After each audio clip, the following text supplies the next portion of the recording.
বিসমিল্লাহির রহমানির রহিম। আসসালামু আলাইকুম। আমি সৈয়দ মারুফুজ্জামান আছেন। অনলাইন ক্লাসে তোমাদেরকে স্বাগতম। আজ আমরা আলোচনা করব মমতা দ্বীপ প্রবন্ধটি নিয়ে। নবম দশম শ্রেণী যারা আছে তারা অবশ্যই ক্লাসটা ফলো করবে। এবং লিখেছেন মানিক বন্দ্যোপাধ্যায়। আমরা প্রথমেই কিন্তু লেখা সম্পর্কে কিছু জানার চেষ্টা করি এবং আমি তোমাদেরকে বারবার বলবো যে লেখা সম্পর্কে জানতে হলে কিন্তু ওদের লেখাগুলো প্রচুর পড়তে হবে। তা আমরা সংক্ষিপ্ত সময়ের ভিতরে যতটুকু সম্ভব আমরা ওনার সম্পর্কে কিছু উপস্থাপন করছি, তোমরা শুনবে। কারণ মানিক বন্দ্যোপাধ্যায় 1908 সালে বিহারের সাঁওতাল পরগনায় জন্মগ্রহণ করেন। তার আসল নাম হচ্ছে প্রবোধ কুমার বন্দ্যোপাধ্যায়। তার পিতার নাম হরিহর বন্দ্যোপাধ্যায়, মাতা নীরদা সুন্দরী দেবী। তার পৈতৃক বাড়ি মুন্সিগঞ্জের, বাংলাদেশের মুন্সিগঞ্জের বিক্রমপুর অঞ্চলের মালবদিয়া গ্রাম এবং মায়ের বাড়ি একই অঞ্চলের গাওদিয়া গ্রাম অর্থাৎ বিক্রমপুরে। 1926 সালে তিনি মেদিনীপুর জেলা স্কুল থেকে মেট্রিক এবং 1928 সালে বাঁকুড়া ওয়েস্টলীয় মিশন কলেজ থেকে তিনি আইএসসি পাস করেন, এখন যে এইচএসসিটা। তারপর গণিতে অনার্স নিয়ে কলকাতা প্রেসিডেন্সি কলেজে বিএসসি পাশে ভর্তি হন। কিন্তু বন্ধুদের সঙ্গে বাজি ধরে অতসী মামি নামক গল্প বিচিত্রা পত্রিকায় প্রকাশিত হলে লেখক হিসেবে তার নিয়তি নির্ধারিত হয়ে যায়। এ সময় তিনি লেখা নিয়ে এতই মগ্ন থাকেন যে অসাধারণ কৃতি ছাত্রের আর অনার্স পাশ করা হয়নি। মাত্র 21 বছর বয়সে তিনি তার বিখ্যাত দ্বিমাত্রিকা রচনা করেন। এরপর তিনি লেখালেখিকেই জীবিকার একমাত্র অবলম্বন হিসেবে গ্রহণ করেন পদ্মা নদীর মাঝি এবং পুতুল নাচের ইতিকথা লিখে তিনি বাংলা কথা সাহিত্যের সিংহাসনে আরোহণ করেন। 50টিরও অধিক উপন্যাস তিনি রচনা করেন। এর মধ্যে জননী, চিহ্ন, শহরতলী, অহিংস, চতুষ্ক তার উল্লেখযোগ্য উপন্যাস। 1956 সালে 3রা ডিসেম্বর এই মহান লেখক মৃত্যুবরণ করেন। এবং তিনি দেখো যে তিনি অনেকগুলো উপন্যাস লিখেছেন, সেখানে কিন্তু সিনেমা হয়েছে। যেমন মানিক বন্দ্যোপাধ্যায়ের বিখ্যাত সিনেমা এটা হয়েছে, যেমন পদ্মা নদীর মাঝি, এটা কিন্তু সিনেমা হয়েছে। কেমন আর কিছু আছে, যেমন অমৃত পুত্রা, এটা একটা উপন্যাসের নাম। ওনার পুতুল নাচের কথা বলেছি আমরা। হ্যাঁ, এবার আমরা গল্পেতে চাই। দেখুন আর দেখাচ্ছে গল্পটা মমতাদি। সেখানে তুমি দেখবে মমতাদি কিন্তু মূলত লেখক আমরা যে বাসায় কাজের মেয়ে রাখি তাদের প্রতি আমাদের আচরণ কেমন হওয়া উচিত সেটা উনি অত্যন্ত নিটুর, সহজ সরল প্রাঞ্জল ভাষায় আমাদের সামনে উপস্থাপন করেছেন। এবং আমাদের আমাদের যে বিশ্বনবী হযরত উনি কিন্তু বলেছেন যে কাজের লোকদের তুমি প্রতিদিন 70টা অপরাধ ক্ষমা করতে পারবে। আমরা কিন্তু পান থেকে চুল খসলেই অনেক কিছু করে ফেলি, তাই না? কিন্তু এইটা পড়ার পরে তোমার ভিতরে তো পরিবর্তন আসবে একটা, যে কাজের মেয়ের প্রতি, কাজের লোকের প্রতি আমাদের কি দৃষ্টিভঙ্গি থাকা উচিত, তারাও যে আমাদের পরিবারের একজন অংশ, আমাদের লোক, সে বোধ তোমার ভিতরে জেগে উঠবে। যেমন গল্পটা শুরু আমরা যদি পরিশুনন দেখো।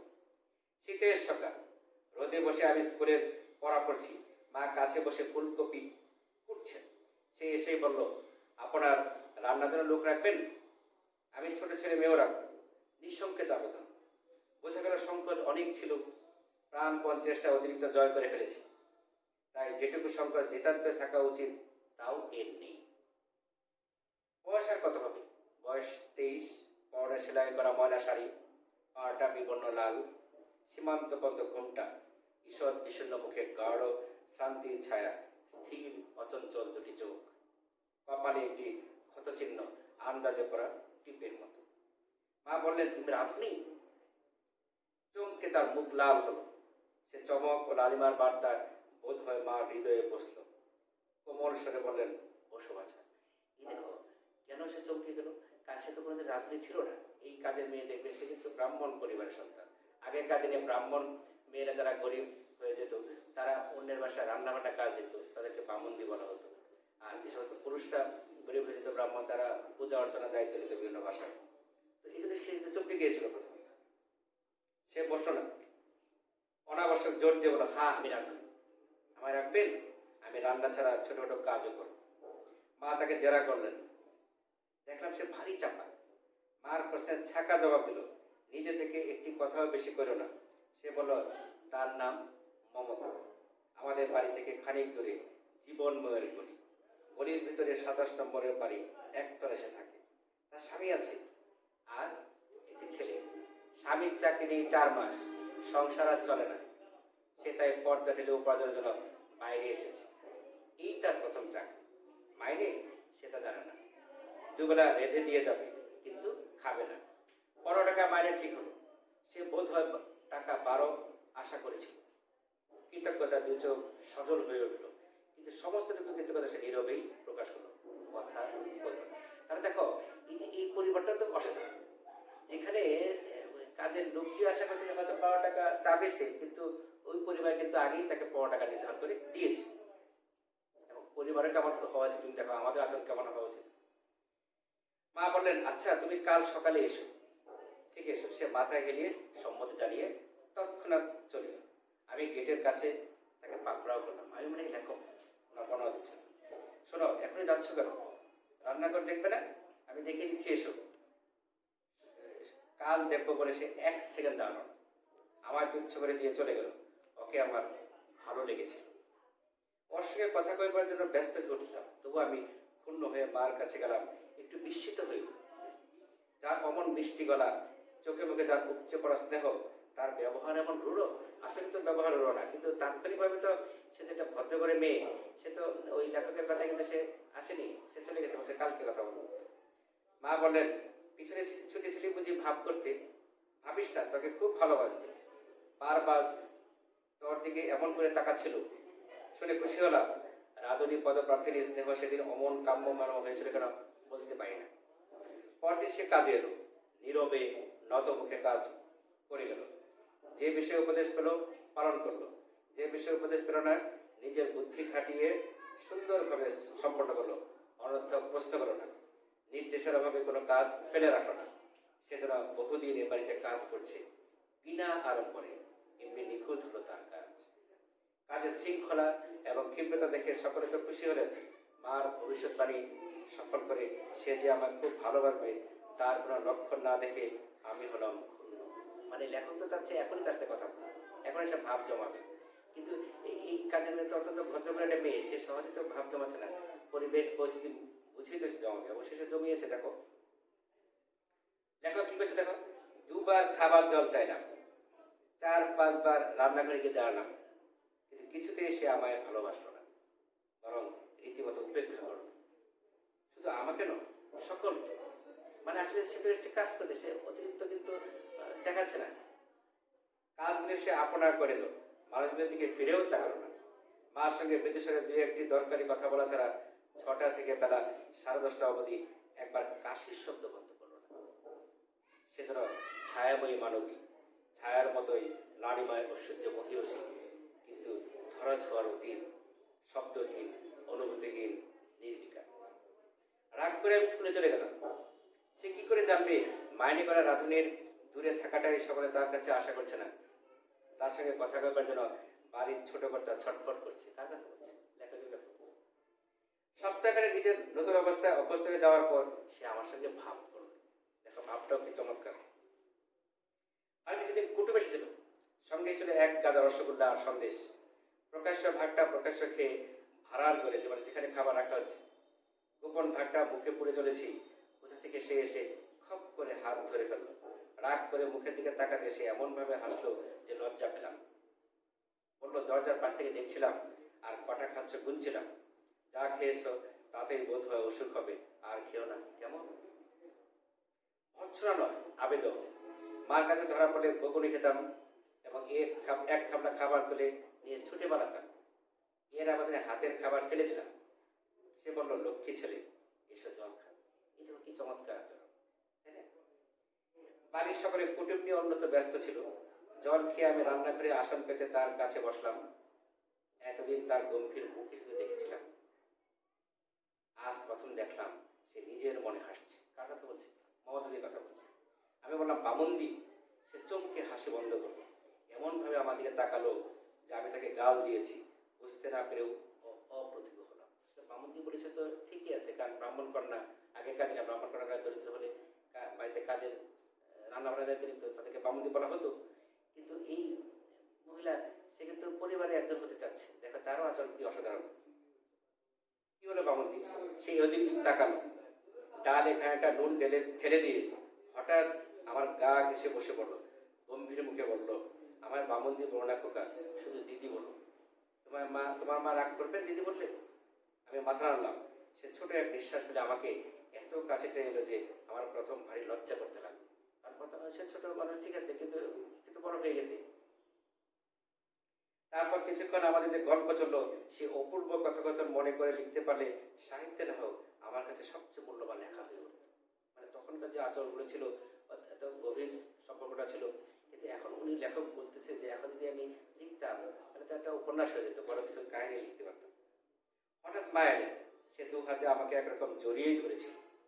হাত সরিয়ে ধরা পড়ার জোরের মতো হঠাৎ বিব্রত হয়ে উঠল, দু চোখে ভয় দেখা দিল, কিন্তু সে মুহূর্তের জন্য। পরক্ষণে আমার কপালে চুম্বন করে মাকে বলল, এত কথা কইতে পারে আপনার ছেলে। তাহলে দেখো কেন বলছে, কারণ সে যে জড়িয়েছিল, অন্য কোনো পরিবারে কি করতো, হয় ওকে বকা দিত, না ছেলেকে দেয় উঠে আয়। এই পরিবারের কত অসাধারণ। ওরা বলছে দেখো মা উক্তিরা কি করছে, দেখো যে কারণে সে বলছে যে এত কথা কইতে পারে আপনার ছেলে। তখন বুঝিনি, আজ বুঝি। স্নেহে সে আমায় আদর করেনি, নিজের গর্ভ প্রতিষ্ঠার লোভে। কেন গর্ভ প্রতিষ্ঠা? কারণ এই পরিবেশে তাকে স্বাভাবিকভাবে নিজের একজন করে মেনে নিয়েছে। সে জড়িয়ে ধরেছিল, তারপর যে পরিবার কিছু বলছে না। মা আরো কি করছে দেখো, মা যদি বলতেন খোকা উঠে আয়, যদি কেবল মুখ কালো করে বসে যেতে করে সরে যেতেন, পরদিন থেকে সে আর আসতো না। 15 টাকার খাতিরেও না, স্বামী পুত্রে অনাহারে তাওয়ানাতেও না। মা হাসলেন, বললেন ও এরকমই, সারাদিন বক বক করে, বেশি আশকারা দিও না, জ্বালিয়ে মারবে। এই যে ও এরকমই, সারাদিন বক বক করে, বেশি আশকারা দিও না, জ্বালিয়ে মারবে। এরপরে মমতাকে বোঝাতে বাকি নাই যে এই পরিবার তাকে যে নিজের মেয়ের মতো মনে করে নিয়েছে। বলে মা চলে গেল। তার দু চোখ দিয়ে দুফোটা দুর্ভুত রহস্য টপ টপ করে ঝরে পড়ল। মা অপমান করলে তার চোখ হয়তো শুকনোই থাকতো, সম্মানে চোখে জল ফেললো। সে সম্মানে আগাগোড়া করুণা আর দয়া মাখা ছিল, সেটা বোধ হয় তার সুখ। এই যে তার এই যে কৃতজ্ঞতা, মানে এই যে তার চোখে পানি আসে কেন, মানুষ অনেক কষ্টে পানি আসে, আবার আনন্দেও কিন্তু পানি আসে, তাই না? 3-4 দিন পরে তার গালে 3টে দাগ দেখতে পেলাম, মনে হয় আঙুলের দাগ। মাস্টারের চর খেয়ে একদিন অবনীর গালে যেরকম দাগ হয়েছিল তেমনি। আমি ব্যস্ত হয়ে প্রশ্ন করলাম, তোমার গালে আঙুলের দাগ কেন, কে চর মেরেছে? সে চমকে গালে হাত চাপা দিয়ে বলল, দূর। তারপর হেসে বলল, আমি নিজে মেরেছি। কাল রাত্রে গালে একটি মশা হয়েছিল, খুব রেগে। মানে এটা কিন্তু বলছে, আসলে কিন্তু গোপন করার চেষ্টা করছে। মশা মারতে গালে চর বলে আমি খুব হাসলাম। সেও প্রথমটা আমার সঙ্গে হাসতে আরম্ভ করে গালে হাত ঘষতে ঘষতে আনমনা এবং গম্ভীর হয়ে গেল। তার মুখ থেকে আমারও হাসি বন্ধ হয়ে গেল। চেয়ে দেখলাম হাতের হাড়ির বুদবুদ ফাটা বাষ্পে কি দেখে যেন তার চোখ পলক হারিয়েছে, নিচের ঠোঁটের দাঁতে দাঁত কামড়ে ধরেছে, বেদনায় মুখ হয়েছে কালো। মানে অন্য মশা ছিল তো, দাঁতের সাথে জিভ লেগে গেছে, কেটে গেছে। সন্দিগ্ধ হয়ে বললাম, তুমি মিথ্যে বলছো দিদি, তোমায় কেউ মেরেছে?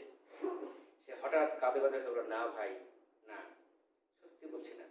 কি মারল? এ প্রশ্নের জবাব খুঁজে না পেয়ে আমাকে চুপ থাকতে হলো। তখন কি জানি তার গলে চর মারা অধিকার একজন মানুষের 18 আনা আছে, 16 আনা বলে আরো 2 আনা বেশি। সেটাকে ওই যে যেগুলো দুষ্ট স্বামী, অত্যাচারী স্বামী, তার কথা বলছে।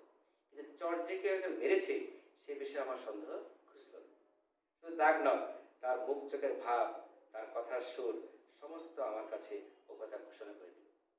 বিবর্ণ গালে 3টি রক্তবর্ণ দাগ দেখতে দেখতে আমার মন খারাপ হয়ে গেল। আমি গালে হাত বুলিয়ে দিতে গেলাম, কিন্তু সে আমার হাতটা টেনে নিয়ে বুকে চেপে ধরল।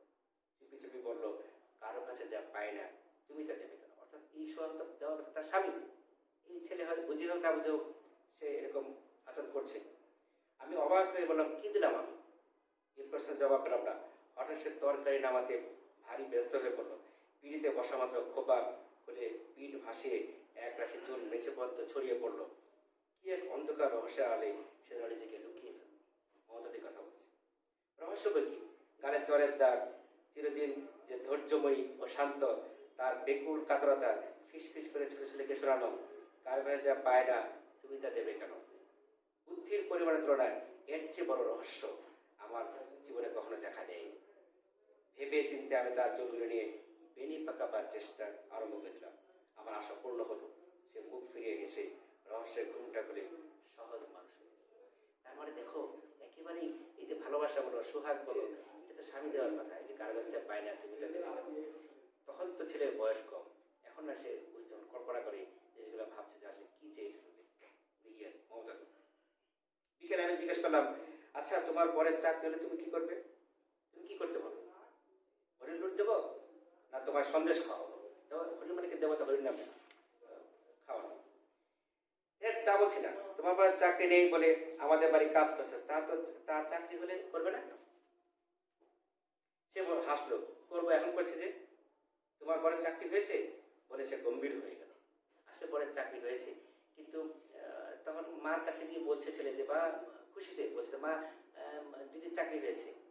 হ্যাঁ, তো মা তো ভালো, মা বলছে ঠিক আছে, তুমি এখন লোক ঠিক দিতে পারছো না বলে তুমি যাবে না, তুমি চলে যাও, সমস্যা নেই, লোক আবার ঠিক করে বলি। না, আমি কাজ করবো। তোমার বরের চাকরি হয়েছে, তুমি করবে?